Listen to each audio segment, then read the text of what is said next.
अस्सलामुअलैकुम, मैं हूं अली आरिफ। आप देख रहे हैं प्रोग्राम दस्तक। 3 अयाम तक लंदन में क़याम के बाद वज़ीर आज़म पाकिस्तान शहबाज शरीफ वतन वापस आ गए हैं और वो कई मामलों पर लंदन से मुशावरत पर यकसू हो चुके हैं और इन्हीं मामलों पर इत्तेहादियों से मुलाकातों में मसरूफ़ हैं। इत्तेहादी हुकूमत ने फैसला करना है कि गैर मकबूल फैसले कर पाएंगे या इलेक्शन की तरफ जाएंगे। मौजूदा हुकूमत की मुद्दत क्या होगी? हुकूमत 4 माह, 7 माह या 14 माह तक रहेगी? महसूस हो रहा है कि 4 और 14 माह के फैसले पर इत्तेहादियों से मुशावरत जारी है। हुकूमत के लिए एक एक दिन इंतहाई अहम और हर गुजरते दिन के साथ मुल्क सियासी और मौशी गर्दाब में धंसता चला जा रहा है। फैसलों में ताखीर मुल्क की मईशत के लिए बारूदी सुरंग बनती जा रही है। पाकिस्तान मुस्लिम लीग नून का ख्याल है कि वो साबिक हुकूमत के मौशी फैसलों और उनके नताइज का बोझ अकेले नहीं उठा सकती। इस मखमसे और ताखीर के बायस डॉलर बेकाबू हो चुका है। मखलूत हुकूमत की 2 बड़ी सियासी जमातें मुस्लिम लीग नून और पीपल्स पार्टी गिराने का क्रेडिट तो ले रही हैं, मगर मौशी मसाइल का बोझ उठाने को तैयार नहीं है। अवामी मार्च इसी कराची शहर से जब शुरू हुआ, हमने कहा था, वजीर आजम को वॉर्न किया था, अगर वो अपना ताकत के नशा में था, हम उसको कह रहे थे कि जियाले मैदान में निकले हैं, बेहतर होगा कि हमारा इस्लामाबाद पहुंचने से पहले तो खुद अपना असेंबली को खत्म करे। इस्लामाबाद पहुंचा तो हमने अदम एतमाद का ऐलान किया, जमहूरी हथियार अपनाया, पार्लियामान में जाके हमला किया और इस जमहूरी तरीके से इस गैर जमहूरी सिलेक्टेड को कर भी। तुम्हारा रोना बता रहा है, इस्टेब्लिशमेंट ने तुम्हारा नंबर ब्लॉक कर दिया है। जिस नंबर पे तुम फोन कर रहे हो वो नंबर बदल गया है। जब तुम उस नंबर पे फोन करते हो तो आगे से आवाज आती है कि आपको मतलूबा सहूलत मयसर नहीं है। आवाम से वोट मांगोगे तो आवाज आएगी रोल नंबर। इमरान खान, तुम्हारा खेल इंशाअल्लाह हमेशा के लिए खत्म शुद। नवाज शरीफ ने इसको मौका दिया कि ये हुकूमत से निकलने के बाद अपने आप को एक्सपोज कर ले, और इमरान खान ने वही किया। अपने पांव पे कुल्हाड़ी मारी, बल्कि कुल्हाड़ा चला दिया।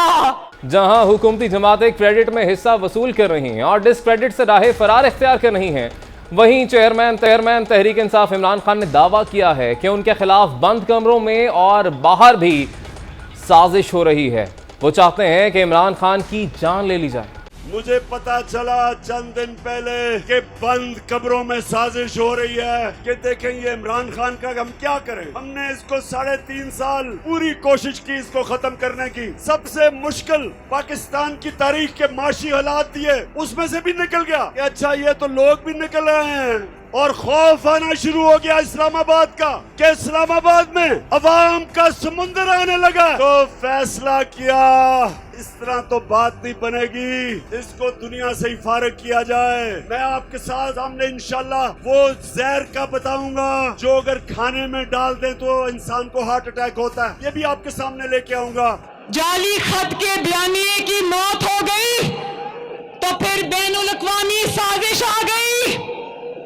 बैनुल अक़वामी साजिश भी बुरी तरह पिट गई। अवाम की हमदर्दियां समेटने के लिए एक और झूठ गढ़ के ले आया, कहता है पाकिस्तानियों मेरी जान को खतरा है। जब तक तुम हुकूमत में थे, कुर्सी पर बैठे रहे, अवाम पर क़यामत तोड़ते रहे, तब तक ना कोई खत था, ना कोई साजिश थी और ना तुम्हारी जान को खतरा था। अल्लाह करे कि तुम जिंदा रहो और नवाज शरीफ की कामयाबियां देखो। साबिक वज़ीर आज़म इमरान खान हुकूमत इस्लामाबाद से बाहर मूवमेंट के दौरान इस्लामाबाद पुलिस की 4 गाड़ियां और 23 एहलकार जबकि रेंजर्स की 1 गाड़ी और 5 एहलकार उनके साथ हमवक्त मौजूद होते हैं। लेकिन इस बयान के बाद वजारत दाखिला ने इमरान खान के बनी गाला हाउस की सिक्योरिटी के लिए पुलिस और FC के 94 एहलकार तैनात कर दिए हैं, जिसमें इस्लामाबाद पुलिस के 22 जबकि FC के 72 एहलकार शामिल हैं। इसके अलावा खैबर पख्तूनख्वा पुलिस की तरफ से 36, गिलगित बल्तिस्तान पुलिस के 6 एहलकारों को भी उनकी मुतल्लिका हुकूमतों की जानिब से साबिक वज़ीर आज़म की सिक्योरिटी के लिए तैनात किया गया है। जबकि वज़ीर दाखिला राना सनाउल्लाह ने ऐलान किया है कि इमरान खान चाहें तो जान को खतरे के मामले पर जुडिशल कमीशन भी बना सकते हैं। इसी तमाम सियासी मंजरनामे पर बात करने के लिए आज हमें ज्वाइन किया है JUI फेस से सेनेटर कामरान मुर्तज़ा साहब ने। सर, बहुत शुक्रिया आपके वक्त का। वज़ीर आज़म शहबाज शरीफ 3 रोज़ा क़याम के बाद वापस आ गए हैं लंदन से और अब इत्तेहादियों से मुलाकातें कर रहे हैं। आपकी जमात की जानिब से उन्हें क्या मशवरा दिया जाएगा? क्या इलेक्शंस की तरफ चले जाना चाहिए या फिर मुश्किल फैसले करने पड़ेंगे? देखिए, प्रोग्राम पहले भी ये था कि कम से कम इलेक्शन की इस्लाहात की तरफ जाना चाहिए।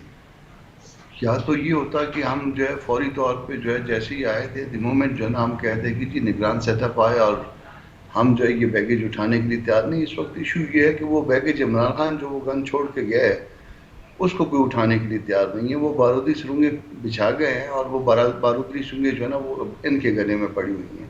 अब वो पेट्रोल की कीमत उन्होंने जानबूझ के 20 रुपये जो ना कम की थी और 20 रुपये उस वक्त जो बढ़ानी पड़ रही थी उन्होंने कम कर गए थे और फिर बहरान के ज़माने में उन्होंने उसको वहाँ पर फ्रीज कर दिया था। सर, तब PDM कहती थी महंगाई बहुत ज़्यादा हो गई है, पेट्रोल की कीमतें बहुत बढ़ गई हैं, तो इसीलिए शायद फिर PTI ने नहीं बढ़ाई कीमतें।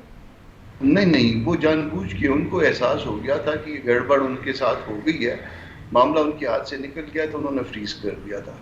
फ्रीज करके और उसके बाद जो है ना वो मुसलसल जो वायलेट कर रहे थे जो IMF के साथ उनका अपना एग्रीमेंट था। अब वो बैगेज जो है ना ये उठाने के लिए तैयार नहीं हो रहे। वो कहते हैं कि जी वो तो भारतीय सुरंग उसने बिछाई हुई है, अब हम उठा के, और उसके बाद वो तो पहले से जलसे कर रहा है, इसके बाद ये गंद हम उठा के जो है ना वो लेके फिरें। तो सर, आप कह रहे हैं वो तैयार नहीं हो रहे, लेकिन हमें ये याद रखना चाहिए कि तमाम तर जमातों का एक फैसला था और सब ने मिलकर ही इस हुकूमत को यकीनी तौर से इक़्तिदार से निकाला है। तो अब इसका क्रेडिट तो सब लेते हैं कि हमने इमरान खान साहब की हुकूमत ख़त्म कर दी, चाहे वो मौलाना फजलुर रहमान साहब हो, चाहे वो पीपल्स पार्टी हो, चाहे वो मुस्लिम लीग नून हो या MQM को भी अगर आप देख लें। लेकिन अब सूरत हाल ये है कि अब जो मुआशी सूरत हाल जिस तरह मुल्क जा रहा है इसका बोझ कोई उठाने को तैयार नहीं है और सारा बोझ ऐसे ही लग रहा है कि मुस्लिम लीग नून पर जा रहा है। मुस्लिम लीग नून पे भी जा रहा है और बाकियों पे भी जा रहा है, क्योंकि क्रेडिट या डिस्क्रेडिट जो है ना वो तो इकट्ठा है। तैरेंगे तो सारे इकट्ठे तैरेंगे, डूबेंगे तो सारे इकट्ठे डूबेंगे। मेरा कहना यह है कि या उस वक्त लेना नहीं चाहिए था या अगर ले लिया तो इसको अब मुकाबला करना चाहिए। अब इसके जो भी कॉन्सिक्वेंसेज होंगे यहाँ से जो है ना रिट्रीव करना जो है वो तबाही है और इसको जो है ना जो कुछ नून सोच रही है वो मेरा ख्याल है कि वो ठीक नहीं है। कि उनका कहना ये है कि अब हम बैगेज नहीं लेंगे, मगर ये बैगेज नहीं लेना था तो पहले दिन नहीं लेना था, हमने लिया था, सबने मिलकर लिया था। मैं भी यही कह रहा हूँ। अब वहाँ पे सोच जो है ना वहाँ पे जाके बदली हुई है कि ये सारा कुछ जो है ना ये वजन हमने उठाया हुआ है, ये अल्टीमेटली हमको लॉस करेगा। सर, मुस्लिम लीग नून बार बार ये कह रही है कि इस वक्त जो मुल्की मुआशी हालात हैं उसमें कुछ सख्त फैसलों की ज़रूरत है और अगर मुस्लिम लीग नून ये फैसले लेती है तो ज़ाहिर है आइंदा इंतखाबात में उसका ज़्यादा नुकसान शायद बाकी जमातों को इतना ना हो, क्योंकि अहम ओहदे मुस्लिम लीग नून के पास हैं, तो शायद मुस्लिम लीग नून को ही ज़्यादा नुकसान होगा। इसलिए अब उनका शायद ये मानना है कि केयर टेकर गवर्नमेंट आए, वही तमाम तर मुश्किल फैसले करे और आइंदा इंतखाबात में फिर जाके देखेंगे कि जो भी फैसले होते हैं और तब फिर देखेंगे, क्योंकि एक 5 साल टेन्योर होगा और अगर मुश्किल फैसले ले भी लेते हैं तो उसके सदबाब के लिए भी उनके पास वक्त होगा। अभी तो इतना वक्त नहीं है।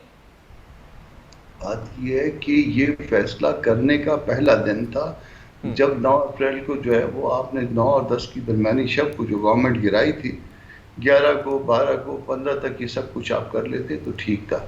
अब भले जो है ना इसमें जो है ना अहम ओहदे जो है इंक्लूडिंग द प्राइम मिनिस्टर जो है वो नून के पास है, मगर इसके कॉन्सिक्वेंसेस जो है ना वो सारे भुगतेंगे।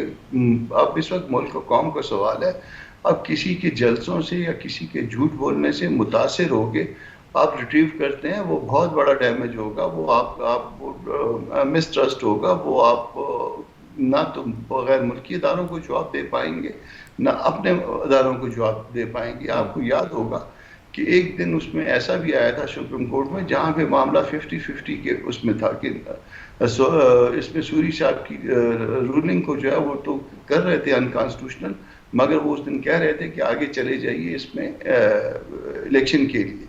उस दिन इलेक्शन कमीशन को जब बुलवाया गया था तो इलेक्शन कमीशन ने भी कहा था कि हम तैयार नहीं है इस वक्त, और उसकी उन्होंने रीजन भी बयान की थी और हमने खुद भी अपोज किया था। शहबाज साहब भी मुझे याद है, उन्होंने भी जो है ना उनको रोस्टम पे बुलवाया था और उन्होंने भी एक तकरीर की थी। इसके साथ मेरा ख्याल है बिलावल साहब भी आए थे, उनकी भी एक लंबी चौड़ी जो ना उन्होंने भी आर्ग्यू कर लिया था इस मामले में। तो अब मेरा कहना ये है कि वो वक्त गुजर गया है, अब वक्त मुकाबला करने का है।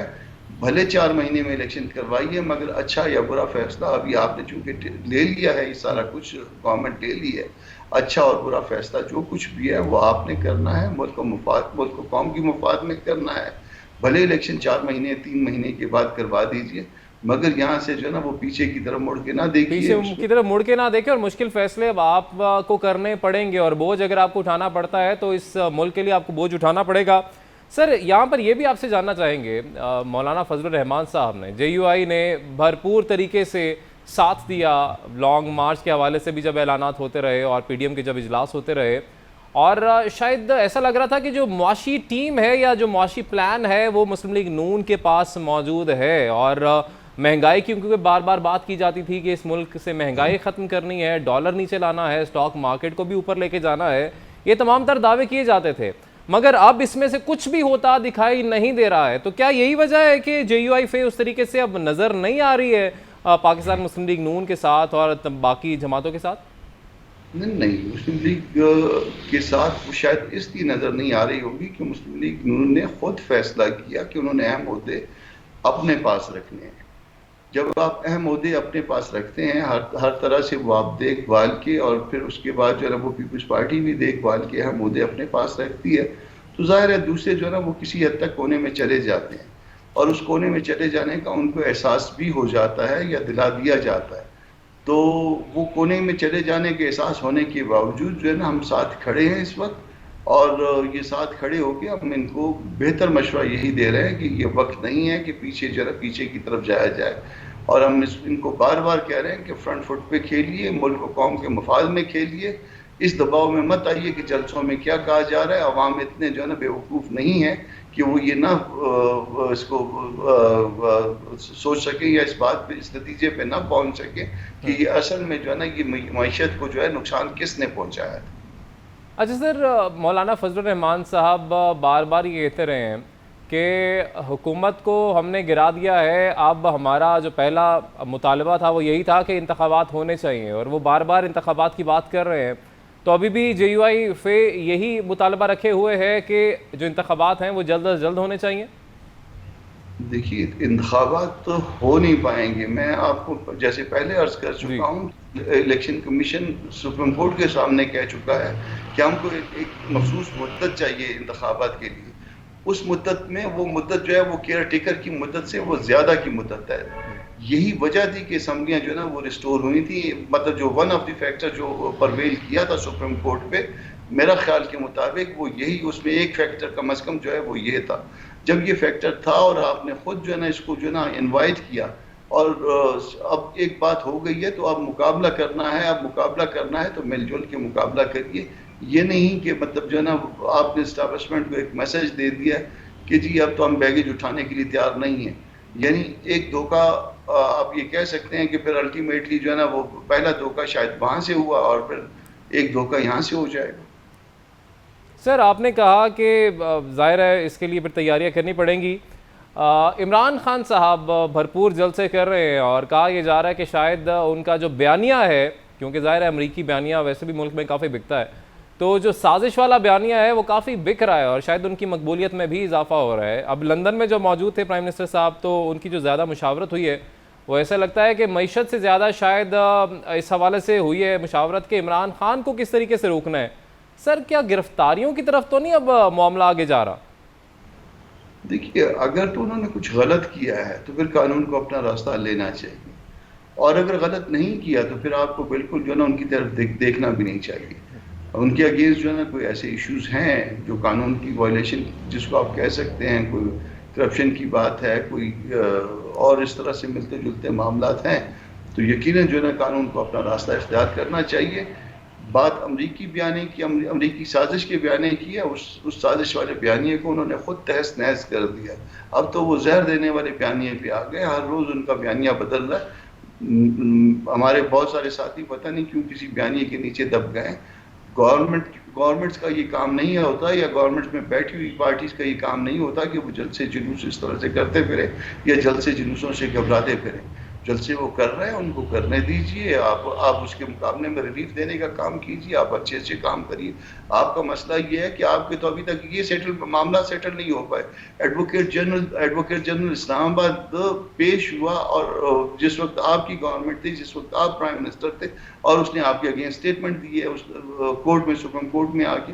तो जो करने के काम है उसको कर लीजिए, जो नहीं करने के काम उसको छोड़ दीजिए। तो सर, ये जो इमरान खान साहब के जो बयानी जिसकी आपने बात की, थ्रेट के हवाले से उनकी जानिब से बार बार कहा जा रहा है कि उनको लाइफ थ्रेट है, और उन्होंने एक वीडियो भी इस हवाले से कोई तैयार करके रख ली है, और जब मुनासिब वक्त होगा उसको शायद रिलीज़ भी कर दिया जाएगा। आप इस हवाले से क्या कहेंगे? क्या लग रहा है आपको? ये भी एक मन घड़त, जिस तरह से मुस्लिम लीग नून कहती आई है कि अमरीकी साजिश वाला बयानिया भी एक मन घड़त बयानिया है, ये भी आपको ऐसे लग रहा है कुछ? देखिए, अमरीकी साजिश वाले बयानी पे तो अब वो स्टैंड नहीं कर रहे हैं ना। फिर उसके बाद स्टैब्लिशमेंट कहीं बीच में आ गई कि स्टैब्लिशमेंट ने मुझे बचाया नहीं, फिर ये शुरू हो गया। फिर अब उसके बाद जो है ना वो कहा कि जी मुझे कत्ल कर दिया जाएगा। उसके लिए उन्होंने जहर भी दरियाफ्त कर लिया, और उसका नाम भी बताने के लिए, जो भूल गए होंगे उसने, तो नाम बताने के लिए जो है ना वो उन्होंने टाइम भी मांग लिया। तो जब इस तरह की मनगढ़ंत बातें हैं, उसमें सिर्फ बच्चों को बेवकूफ़ बनाया जा रहा है। वो एक मखसूस एज ग्रुप है जिनको बेवकूफ़ बनाया जा रहा है। ये चाहते हैं तो आगे बढ़ें, और अपने पूरे कदमों में पूरा जोर लगा के आगे बढ़ें। इस तरह से न करें, उनके किसी बयानिए के उसमें जद में ना आ जाएं। ये बयानिए चलते रहते हैं और अपने वक्त के साथ साथ ख़त्म हो जाते हैं। मसला ये है कि आपको ज़मीन पे मजबूती से खड़ा होना है। सर, इमरान खान साहब के बयानियों को मकबूलियत आपको क्या लग रहा है, अवाम में मिल पा रही है? और इस वक्त जो पीडीएम का स्टैंड है और पीपल्स पार्टी का जो स्टैंड है, क्योंकि दावा किया गया था कि महंगाई कम कर देंगे और सारे मामला जो बेहतर हो जाएंगे, लेकिन अगर IMF के साथ प्रोग्राम बहाल करना है, रुपए को मुस्तहकम करना है, तो फिर सब्सिडीज़ को ख़त्म करना पड़ेगा।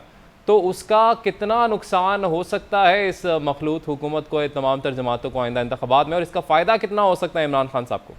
देखिए, IMF के पास जो मुफ्ता साहब लेके गए थे प्रोग्राम, वो उसके बाद लेके गए थे 6 महीने जो है ना वो शायद ये गवर्नमेंट नहीं चलेगी।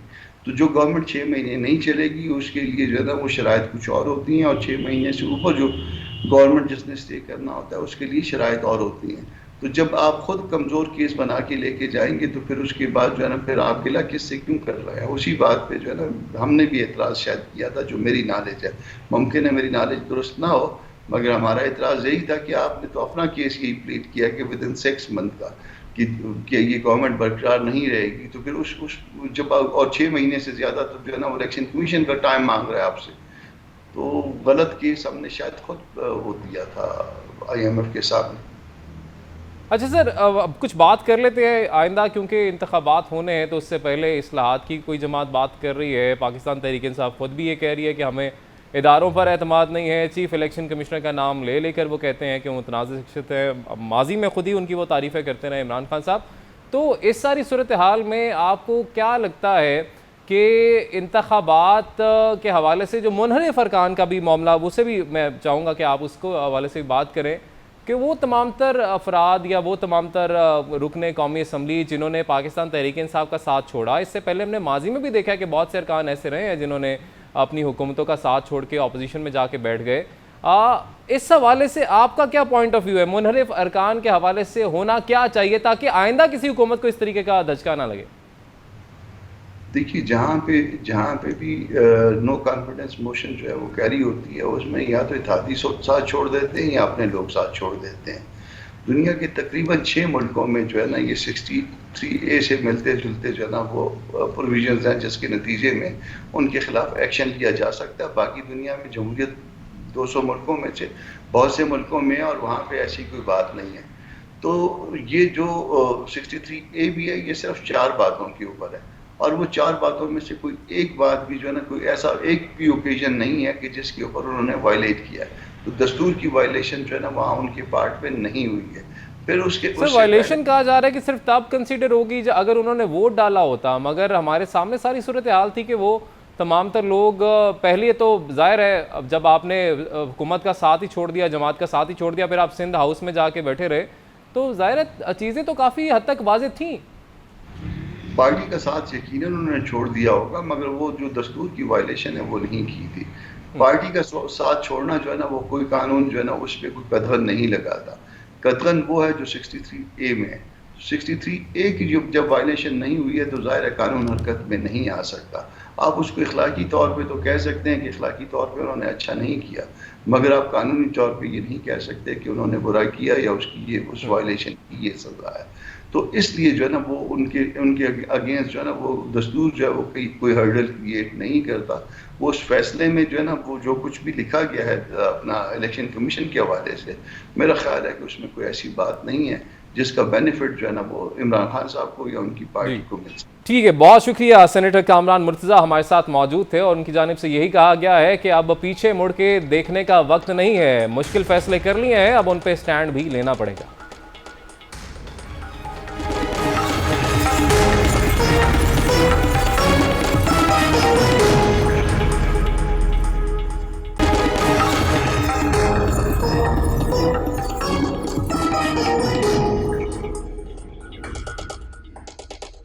Welcome back. नाज़रीन, पाकिस्तान मुस्लिम लीग नून ने साबिक वज़ीर पंजाब सरदार उस्मान बुज़दार की मुबैना करप्शन के खिलाफ महकमा एंटी करप्शन से रुजू करने का ऐलान कर दिया है।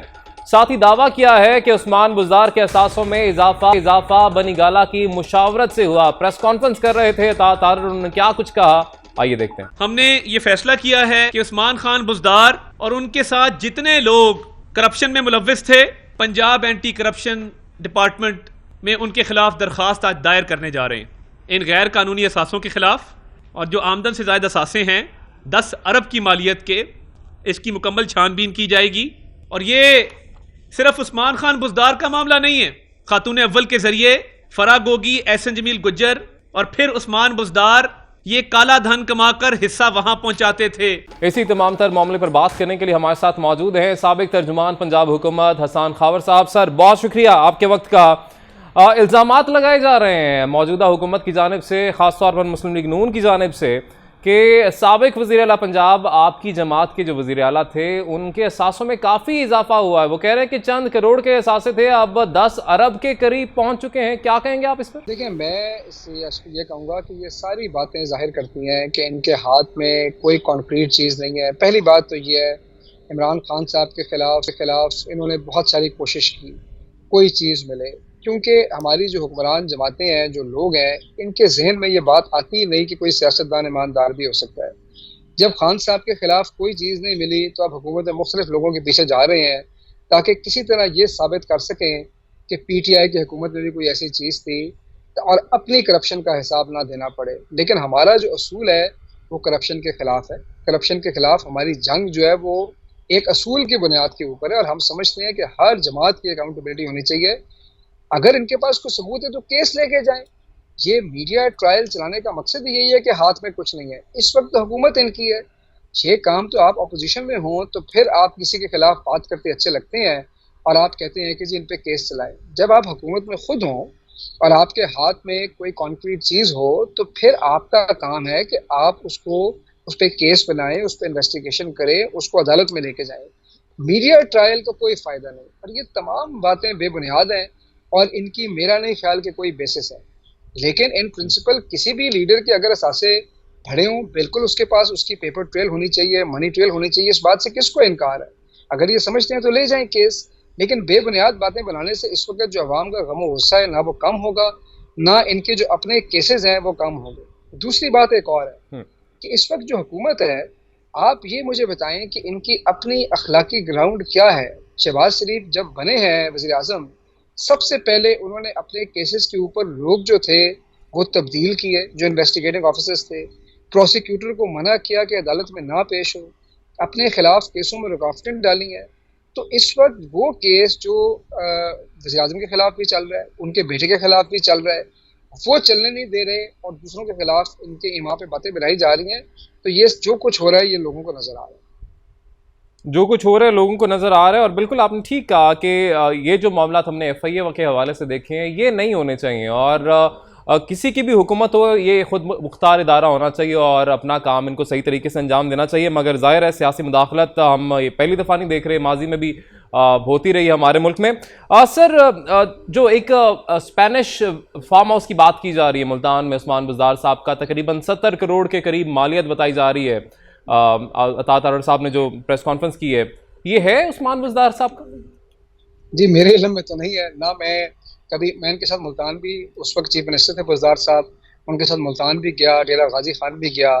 मैंने तो आज तक कोई इस किस्म का फार्म हाउस नहीं देखा, बल्कि मैंने एक दफ़ा उनसे पूछा, उन्होंने कहा जी मेरा तो लाहौर में भी कोई घर नहीं है, और मुल्तान में उनका अपना एक घर था छोटा सा, लेकिन वो कोई किसी किस्म का फार्म हाउस नहीं अच्छा, था। ये तो 4 एकड़ का फार्म हाउस कह रहे हैं। अब सर, क्योंकि अब जाहिर है इमरान खान साहब हमेशा उन्होंने बढ़ चढ़ के बात की उस्मान बुज़दार साहब के हवाले से, उनके किरदार के हवाले से, कि वो तो एक ऐसे इलाके से है जहाँ पर बिजली नहीं है, और इसीलिए उनको लाया गया ताकि वो, क्योंकि गरीबों का एहसास करते हैं, समझते हैं उनके दर्द, उनके मसाइल, इसलिए बेहतर काम करेंगे। तो आपको लगता नहीं है कि उस्मान बुज़दार साहब पर अगर इतने इल्ज़ामात लगे हैं और इनमें सदाकत नहीं है, तो उनको इसका जवाब देना चाहिए? अवाम की अदालत में तो देना चाहिए, इदारों को तो देंगे ज़ाहिर है, लेकिन अवाम को भी देना चाहिए।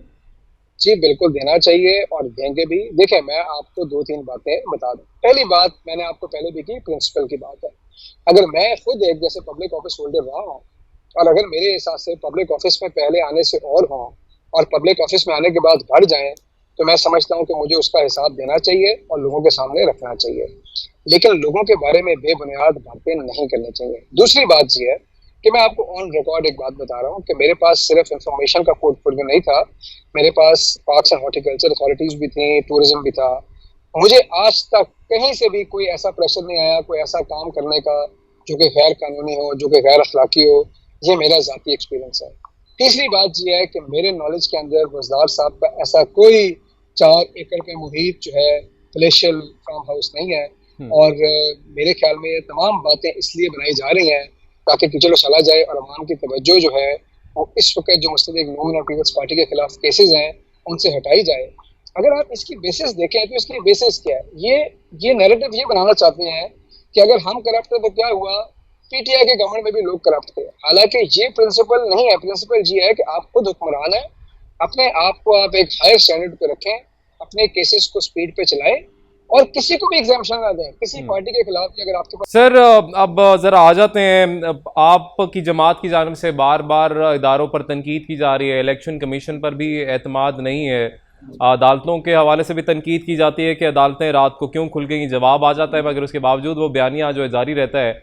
उसके अलावा बात की जाती है कि न्यूट्रल्स क्या किरदार अदा कर रहे हैं, लेकिन फिर मदद भी इन्हीं इदारों से मांगी जाती है, रुजू भी इन्हीं अदालतों से किया जाता है।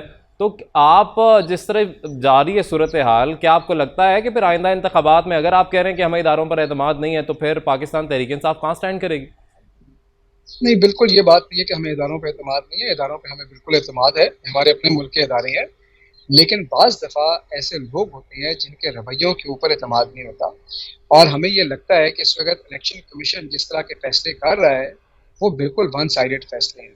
मैं आपको फिर एक बात ज़रा क्लियर कर दूँ कि देखें, कुछ चीज़ें ऐसी होती हैं जो ओपन डे लाइट में होती है, लोगों को नज़र आती है, लोगों को समझ आती है। वफाक में जो कुछ हुआ, जिस तरह हमारे लोगों ने इनहराफ किया, जिस तरह हमारे लोगों ने अपने वोट के साथ जो है उससे गद्दारी की, आपने इमरान खान के नाम पे वोट लिए, फिर आप जाकर दूसरी साइड पे बैठ गए, जिस वजह से भी बैठे। पंजाब के अंदर आपने हमारे लोगों के वोट के ऊपर हमजा शहबाज को इलेक्ट करवाया। अगर ये चीजें मुझे नजर आ रही हैं, आपको नजर आ रही हैं, बच्चे को सर, इलेक्शन कमीशन तो कहता है क्योंकि वोट नहीं डाला इसलिए अब हम क्या करें इनके खिलाफ। देखिए, बात यह है कि कॉन्स्टिट्यूशन पढ़ लें, मेरी तो अंडरस्टैंडिंग बड़ी क्लियर है, और पंजाब में जो हुआ है वो भी एक लिटमस टेस्ट होगा। पंजाब में तो वोट डाला है ना, उसमें कोई कंफ्यूजन नहीं, वो भी अब सामने आ जाएगा तो आप देख लेंगे। मैं आपको बता रहा हूँ कि ये रवैये जो है ये एकतरफा है, और किसी भी इदारे को अपना रवैया ऐसे रखना चाहिए कि उसकी क्रेडिबिलिटी में असर ना आए, और इलेक्शन के हवाले से इलेक्शन कमीशन का रोल बहुत अहम है, और इसलिए हम कह रहे हैं कि अगर फ्री एंड फेयर इलेक्शन करवाने हैं तो वो मैनेजमेंट, वो कमिश्नर करवाएं जिसपे सबका एतमाद हो। हम सिर्फ अपने एतमाद की बात नहीं कर रहे, क्योंकि इस मुल्क को एक ऐसे इलेक्शन की जरूरत है जिसपे तमाम पार्टियां मिनमन एतबार करें, और कोई पार्टी ये ना कह सके कि इसमें किसी की कोई अनड्यू सपोर्ट हुई है। ठीक है, यानी इदारों में जो लोग बैठे हैं वो ऐसे हों जो बिल्कुल भी कंट्रोवर्शियल ना हो और सबको उनके ऊपर एतमाद हो, फिर इंतखाबात की तरफ जाना चाहिए। सर, लास्टली जो इमरान खान साहब थ्रेट के हवाले से बात कर रहे हैं, इसके हवाले से अभी जमात के पास क्या तफसीलात हैं, किस किस्म का थ्रेट मिल रहा है इमरान खान साहब को? देखिए, मैं इस पे बहुत ज़्यादा तफसीलात तो शेयर नहीं कर सकता, लेकिन ये बात बिल्कुल है कि उनको इस वक्त हाई रिस्क के अंदर है। उनकी सिक्योरिटी जो है वो थोड़ी सी वीक है, और इसीलिए हम चाहते हैं कि हम खुद भी प्रोवाइड कर रहे हैं और गवर्नमेंट भी जो है उनका अटमोस्ट ख्याल करें। इज़ ए नेशनल ट्रेजर, और बिल्कुल ये जो है इस बात में हकीकत है, और ये बात सबको पता है। हुकूमत ने भी पहले ये बात की है कि जी ये कई तफसीलात हुकूमत की तरफ से भी आई थी कि कोई ऐसी बात नहीं है जो सिर्फ हमारी पार्टी की तरफ से आ रही है। अच्छा सर, आपके पास इतनी ज्यादा इंटेल है, यानी खान साहब के पास इंटेल काफी ज्यादा है, क्योंकि उन्होंने ये भी जिक्र कर दिया कि जहर कौन सा इस्तेमाल किया जाएगा और किस किस्म का इस्तेमाल किया जाएगा, उससे होता क्या है। यानी इतनी ज्यादा इंटेल पहुंच रही है खान साहब तक अभी भी? जी, मैं प्रिवी नहीं हूँ इन तफसीलात का, इसलिए मैं इस पर शायद ज़्यादा कमेंट नहीं कर सकूँ। ठीक है, बहुत शुक्रिया। हसन खबर साहब हमारे साथ मौजूद थे। उनका यही कहना है कि इंतखाबात से पहले इदारों को अपना किरदार बेहतर करना होगा और कंट्रोवर्सी से बाहर निकलना होगा। नाज़रीन, एक ब्रेक लेंगे और ब्रेक के बाद हम बात करेंगे मुल्क की मुआशी सूरत हाल के हवाले से।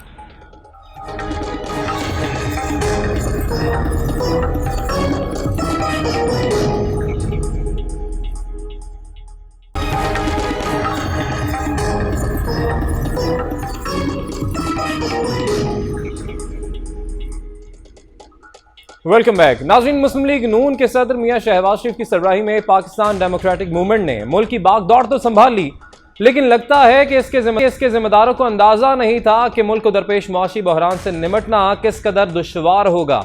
यही वजह है कि वज़ीर आज़म ने बुनियादी ग़िज़ाई अशिया की कीमतों में कमी और पेट्रोल और डीजल के नरखों में इजाफा ना करने के जो ऐलानात किए थे उन पर अमल दरामद मुहाल हो गया है। IMF से नई हुकूमत के इब्तदाई मुज़ाकरात के बाद जिस उम्मीद अफजा सूरत हाल का तासुर मिला था वो अब तहलील हो चुका है। पिछली हुकूमत पेट्रोल और डीजल पर सब्सिडी की शक्ल में नई हुकूमत के लिए जो बारूदी सुरंग लगा कर गई थी उसके असरात भी वाजे हो रहे हैं। इसी तमाम तर मामले पर बात करने के लिए हमें ज्वाइन किया है डॉक्टर वकार मसूद साहब ने। सेक्रेटरी फाइनेंस हैं, पाकिस्तान तहरीक इंसाफ की हुकूमत का हिस्सा भी रहे हैं और माहिर मौशियात भी हैं। सर, बहुत शुक्रिया आपके वक्त का। सबसे पहले सर, हम आपसे यही जानना चाहेंगे, इस वक्त जो हालात जिस तरफ जा रहे हैं मुल्क की मईशत के, क्या आपको लगता है क्या इकदाम हंगामी बुनियादों पर करने की ज़रूरत है कि मईशत को संभाला दिया जा सके? बहुत शुक्रिया। देखिए, यकीनन हालात बड़े मखदूश हैं और जल्द से जल्द कोई इक़दामात करने पड़ेंगे ताकि ये जो तेज़ी से अबतरी फैल रही है इसको रोका जाए। अब जहाँ तक इस बात का ताल्लुक़ है कि इस वक्त